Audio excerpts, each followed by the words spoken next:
What if I told you that a monk locked away in a remote Italian monastery appeared hundreds of miles away at the exact moment someone desperately needed him? Stay with me, because the story you're about to hear has been verified by witnesses, documented by investigators, and remains one of Christianity's most inexplicable mysteries. This isn't folklore passed down through generations. This is modern history, backed by testimony that even skeptics struggle to dismiss. We're talking about Padre Pio, the Capuchin friar whose hands and feet bore the bleeding wounds of Christ for 50 years. But the stigmata, as shocking as they were, represent only one layer of his story. What happened around this man defied every natural law we think we understand. People from different countries, speaking different languages, strangers who had never met him, all reported the same impossible experience. Padre Pio showed up when they needed him most, offering guidance that saved their lives, delivering messages that changed their destinies, or simply being present in moments of unbearable crisis. And here's where it gets truly unsettling. At those exact moments, multiple witnesses confirmed seeing him simultaneously in his friary, deep in prayer, never having left the building. This phenomenon has a name in Catholic theology: bilocation. The ability to exist in two places at once. It sounds like science fiction, like something pulled from a superhero comic or a fantasy novel. Yet throughout church history, certain saints have been credited with this gift, and none more famously or more frequently than Padre Pio. The evidence surrounding his case isn't vague or ancient. We're talking about the 20th century, an era of trains, telegrams, and eventually telephones. An era when alibis could be checked, when distances could be measured, when the impossible should have been exposed as fraud. Instead, the accounts only multiplied. Let me take you into one particular incident that captures the essence of what made these experiences so compelling. Picture a military officer during World War II, stationed far from Italy, facing a decision that would determine whether he lived or died. The details are precise because this officer later testified under oath about what happened. He was alone in his quarters late at night, wrestling with fear and doubt, when a bearded monk in a brown robe materialized in front of him. Not walked through the door. Materialized. The monk spoke to him in a language the officer barely knew but somehow understood perfectly. The advice was specific, practical, and delivered with an authority that left no room for argument. Then the monk vanished just as suddenly as he had appeared. Years later, after the war ended, this same officer traveled to southern Italy seeking answers about the mystical traditions of the region. When he arrived at the monastery of San Giovanni Rotondo and saw Padre Pio for the first time, he froze. That was the monk. The same face, the same voice, the same unmistakable presence. When he approached Padre Pio and tried to introduce himself, the friar interrupted him with a gentle smile and said, "I know who you are. We've already met." The officer was speechless. Padre Pio had never left his monastery during those war years. The records were clear. The community vouched for his constant presence. Yet somehow, impossibly, he had been in two places at once. This wasn't an isolated incident. A woman in Uruguay, suffering from a terminal illness, woke one night to find a monk standing beside her bed, praying over her in Italian. She didn't speak Italian. She had never traveled to Europe. She had no connection to the Catholic Church beyond a nominal faith she barely practiced. Yet she felt compelled to describe the encounter to a local priest, who eventually showed her photographs of various religious figures. When she saw Padre Pio's image, she became emotional. That was him. That was the monk who had prayed over her. And from that night forward, her illness began to reverse itself in ways that baffled her doctors.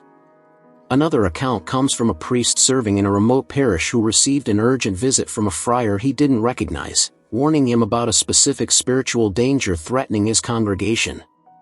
The warning proved accurate, and the priest's quick action prevented what could have been a devastating scandal. When the priest later wrote to various monasteries trying to identify and thank his mysterious visitor, he received a letter from San Giovanni Rotondo. Padre Pio's superiors confirmed that he matched the description perfectly but explained that he had been cloistered throughout the entire period in question. Included with the letter was a photograph. The priest recognized him instantly. Now, before we go further, let's address what you might be thinking. Could these people have been mistaken? Could they have experienced vivid dreams or hallucinations brought on by stress, illness, or religious fervor? That's a reasonable question, and it's one that church investigators asked repeatedly. But here's what makes the Padre Pio cases so difficult to dismiss: the details. These weren't vague apparitions or ambiguous visions. Witnesses described his specific physical features, including his distinctive fingerless gloves that covered his stigmata wounds. They recounted conversations where Padre Pio demonstrated knowledge of their private circumstances that no one else could have known.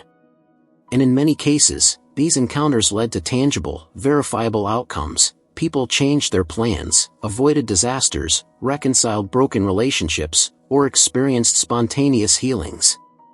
The Catholic Church, which is notoriously cautious about endorsing miraculous claims, investigated Padre Pio exhaustively during his lifetime and for decades after his death. They interviewed hundreds of witnesses. They examined medical records. They cross-referenced timelines. And while they stopped short of declaring bilocation a proven fact, they acknowledged that something profoundly unusual had occurred repeatedly in connection with this one man. In the year 2002, Pope John Paul II canonized Padre Pio as a saint, effectively affirming that his life bore the marks of authentic holiness, even if certain aspects remained beyond human comprehension. But let's push deeper into what bilocation might actually mean.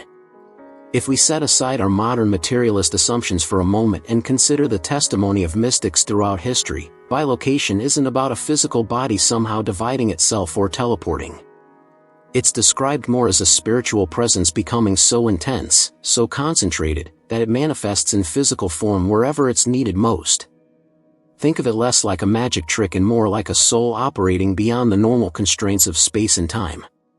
Mystics speak of being caught up in prayer so profound that they lose awareness of their physical surroundings entirely, and in those moments of complete surrender to God, they claim to experience a freedom from bodily limitations.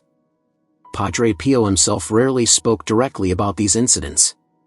When pressed, he would deflect with characteristic humility, suggesting that people were confused or that angels had been at work. But occasionally, in private conversations with his spiritual directors, he acknowledged that during certain intense periods of prayer, he felt himself being drawn to distant places where souls needed help. He described it not as something he controlled or initiated, but as something that happened to him, a grace granted by God for purposes beyond his understanding. This brings us to a crucial question: why would God grant such an extraordinary ability? What purpose does bilocation serve in the divine plan? The testimony surrounding Padre Pio suggests an answer. In nearly every documented case, his appearance came at a moment of critical spiritual need. Someone was about to make a catastrophic mistake. Someone was losing faith.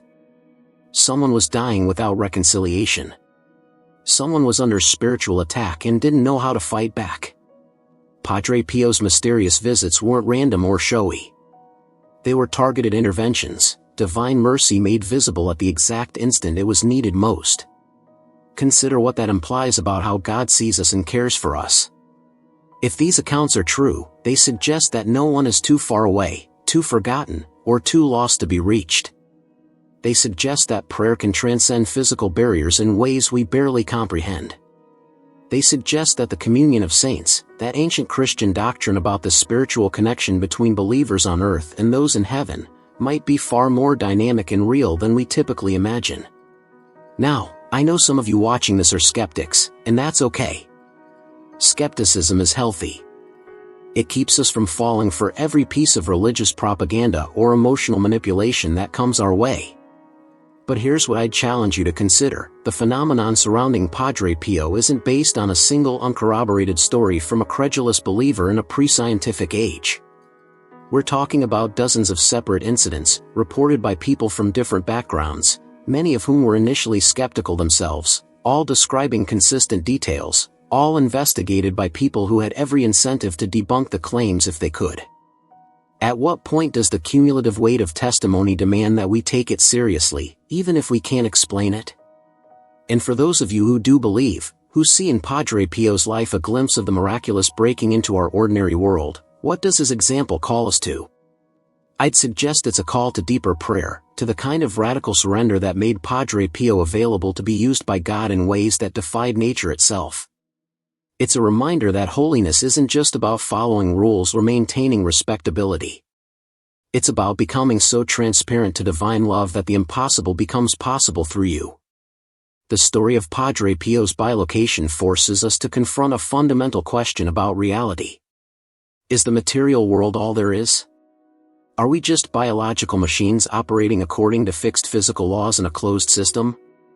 Or is there another dimension, a spiritual realm that intersects with ours in ways we rarely perceive but that occasionally breaks through with undeniable force? The witnesses who encountered Padre Pio in impossible circumstances aren't asking you to take their word on blind faith. They're inviting you to consider their testimony, weigh the evidence, and ask yourself whether the worldview you've inherited can actually account for experiences like theirs. Before we close, I want to leave you with one final thought. Whether or not you believe in bilocation specifically, the life of Padre Pio points to something we desperately need in our fragmented, isolated modern world, the reality of spiritual connection. We live in an age where we can communicate instantly with people across the globe, yet we often feel more alone than ever. Padre Pio's story suggests that there are deeper forms of presence, more profound ways of being with one another, than our technology has yet achieved. It suggests that prayer isn't just wishful thinking or psychological self-care. It's a real spiritual force that can reach across any distance to touch someone who needs it. If this video has stirred something in you, whether curiosity, wonder, doubt, or challenge, I encourage you to keep exploring these questions. Subscribe to Living Hope, where we dive into the intersection of faith, mystery, and the extraordinary stories that remind us there's more to reality than meets the eye. Share this video with someone who needs to hear that miracles might still be possible, that saints still walk among us, and that the age of wonders hasn't ended. It's only hidden, waiting for eyes willing to see. The mystery of Padre Pio's bilocation remains. The Church has investigated, scholars have debated, skeptics have challenged, and believers have marveled. But the testimony endures, as vivid and compelling today as when these encounters first occurred. Whether you walk away from this story as a believer, a questioner, or someone still wrestling with what to think, you've engaged with something that refuses to fit neatly into our categories. And maybe that's exactly the point. Maybe the greatest miracles aren't the ones that convince everyone immediately. Maybe they're the ones that keep us wondering, seeking, and open to the possibility that reality is far stranger and more beautiful than we ever imagined.